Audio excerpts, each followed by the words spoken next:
Cristo murió y resucitó, pero dos discípulos camino a Emaús no sabían nada de esto e incluso caminaban con él sin conocer que era el Maestro. Pero el Maestro no se reveló a ellos hasta citarle la santa palabra de Dios. ¿A qué se debió esto? Es la pregunta que voy a responder hoy en Biblia a Fondo, un programa que tiene el propósito de ayudarte a ti y a mí a crecer en fe e intelecto. Oremos. Solo te recuerdo que al final de cada video estamos enviando saludos a las personas que apoyan este contenido a través de sus comentarios. Así que apoya el contenido con tu comentario. También si tienes un amigo que cumple años, escríbelo en la caja de comentarios y Biblia a Fondo lo felicita por ti. Muchas gracias, Dios, por toda tu bondad, por tu sabiduría y todos los propósitos que tienes para con nosotros. Oramos siempre en el nombre de Jesús. Amén. Te agradezco infinitamente por todo el apoyo que has estado dando a este contenido. Si ves este contenido y eres de alguna iglesia específica, por favor escribe tu nombre y tu iglesia y al final del video te envío un saludo. Sigue la cuenta, deja un me gusta y si todavía no has escrito este comentario tan importante que tiene que ver con el título de nuestra lección, escribe por favor Emaús. Emaús, que es el camino, que es el sitio hacia donde Jesús se dirigía con los dos discípulos que no sabían de su resurrección. Lo cierto es que estamos considerando el capítulo 24 y el verso 16 de Lucas, donde se nos dice: mas los ojos de ellos estaban velados para que no conociesen. Fíjate qué particular. Los ojos de los discípulos que iban de camino a Emaús estaban velados. Queremos recordarte que seguimos normalmente una estructura distinta. Nosotros primero, para impartir la lección, resumimos, ampliamos y profundizamos y luego aplicamos. Vamos entonces a resumir. La pregunta que se hace antes de todo se nos envía a leer el capítulo 24 de Lucas. Ya saben, ese relato donde Jesús iba camino a Emaús con dos discípulos. Y la pregunta que se tenía que responder indicaba que la conversación que tuvieron los discípulos y Jesús, debiéramos nosotros ver cómo reaccionaron. El texto dice en la misma lección que cuando los ojos de su entendimiento fueron abiertos, o sea, hablando de los dos corrieron rumbo a Jerusalén para contar a los demás lo que había acontecido de forma sencilla. Después de todo, Jesús les abrió el entendimiento y ellos fueron a conversar y a indicar que Cristo realmente había resucitado. La pregunta personal que vamos a responder es: ¿por qué Jesús no le abrió los ojos a ellos antes?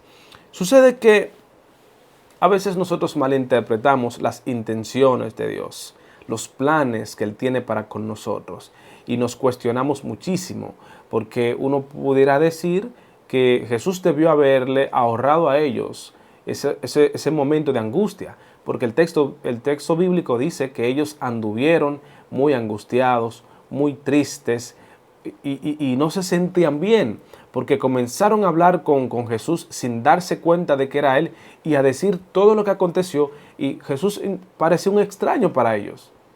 Y uno se pregunta, ¿por qué no reveló Jesús su personalidad a tiempo?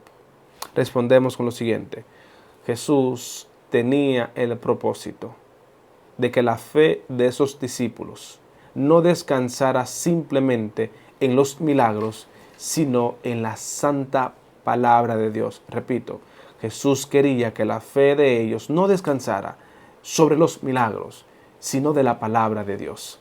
¿Cuál es el problema cuando una persona, un creyente, cifra su fe, toda su fe, en los milagros?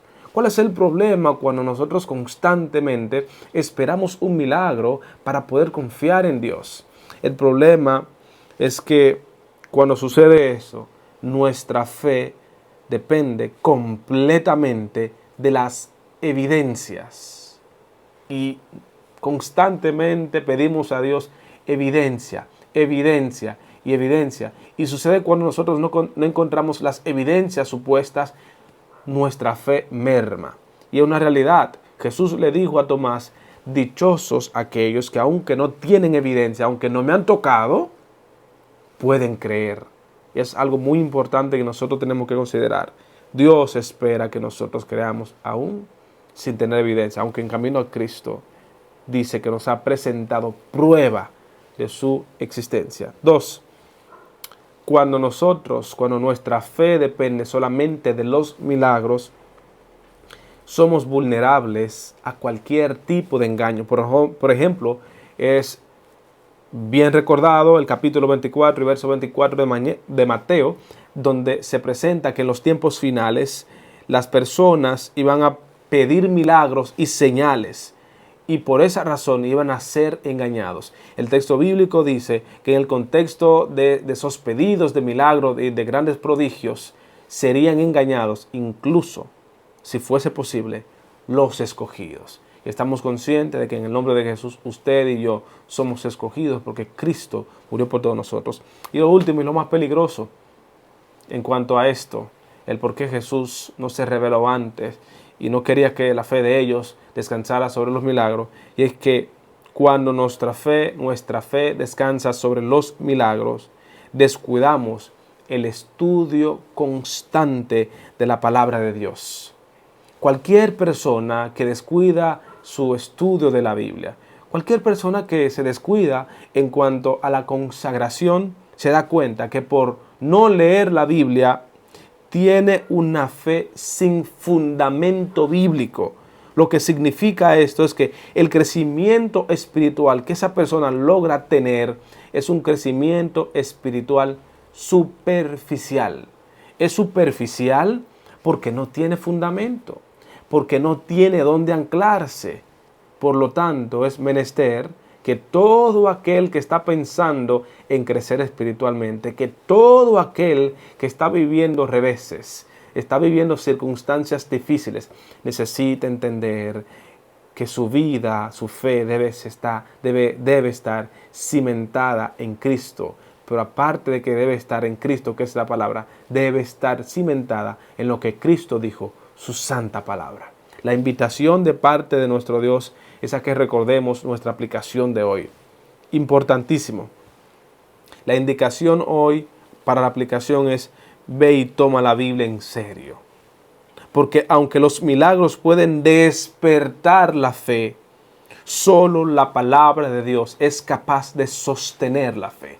Lo que estamos diciendo es que el milagro en realidad tiene una función en la fe de la persona.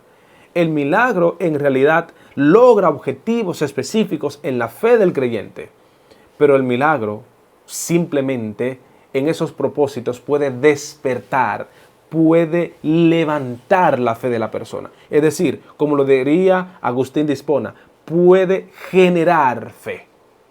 Pero lamentablemente, solo la santa palabra de Dios puede sostener esa fe. O sea, lo que estamos diciendo con esto es que cuando nos concentramos en el estudio de la santa palabra de Dios, estamos blindados en cuanto a los engaños del enemigo, porque aunque nosotros no veamos milagros, nuestra fe está cimentada en Cristo. No esperamos que acontezca algo grande. No esperamos que venga alguien y descienda simbólicamente del cielo y nos haga creer. Por eso es que Mateo dice claramente que en aquel tiempo muchos dirán, yo soy el Cristo. Muchos dirán, allí el Cristo. A muchos van a engañar por eso. Porque son personas que descuidaron constantemente su vida espiritual. No se dedicaron a la oración. No se dedicaron al estudio de la palabra. Por lo tanto, no tienen un conocimiento de lo que es error y de lo que es verdad. Entonces, como llega un tiempo cuando Cristo viene supuestamente y no hubo que hacer ningún tipo de sacrificio espiritual, no hubo que dejar cosas. Entonces, como Cristo viene y no hubo sacrificio, vamos a aprovechar a Cristo. Y es lamentable eso. Pero en el intento de aprovechar la oferta de que Cristo viene, yo no tuve que hacer ningún tipo de sacrificio, es un sello de perdición. Ojalá que usted y yo estemos conscientes de que lo más importante para Dios, para nuestra consagración, es que nos cimentemos en su palabra, porque marchítese la flor, séquese la hierba, pero la palabra de Dios permanece para siempre. Porque hasta que haya cielo y tierra, la palabra de Dios no pasará. Y si su palabra es eterna, significa entonces que tengo una probabilidad eterna. O sea, mientras yo vida tenga, para que mi fe siga aumentando. Por eso el apóstol Pablo es enfático cuando dice en Romanos 10:17, la fe viene por el oír y el oír la santa palabra de Dios. Dios nos invita en esta lección a que cuando estemos camino a Emaús, cuando las tinieblas ennoblecen, las tinieblas no nos permitan ver bien, cuando las emociones negativas no nos dejan ver a Cristo, recordemos que aunque no lo podemos ver su palabra. Recordemos que aunque las cosas no están aconteciendo como esperamos, pero la palabra de Dios sigue permanente y es importante que yo haga contacto con ella todos los días.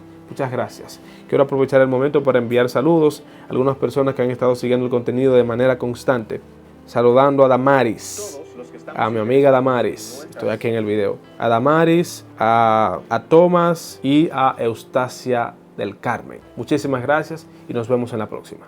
Déjame tu opinión sobre la lección de hoy en la caja de comentarios. Y no olvides darle clic a los botones me gusta, seguir y compartir. Soy el pastor Michael François y esto es Biblia a Fondo.